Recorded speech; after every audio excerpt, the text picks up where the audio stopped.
Hi, Amy here with another Safety Saturday moment brought to you by WLF French Excavating. Workplace safety is a part of everyone's responsibility every day on every job site, and being able to identify and recognize potential hazards is a crucial role. In doing so, you are helping to keep the work site and everyone on the job safe. Oftentimes, we look for obvious dangers, but may ignore the simple, everyday things that can go wrong.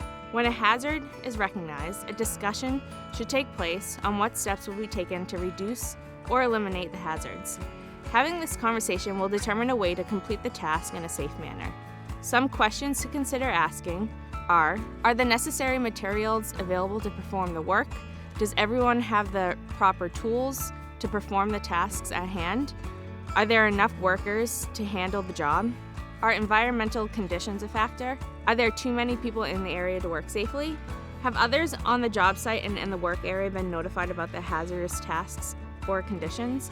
The purpose of hazard recognition is to find ways to reduce or eliminate them, anticipate, evaluate, and control hazards. And that's another Safety Saturday moment. Until next week, stay safe.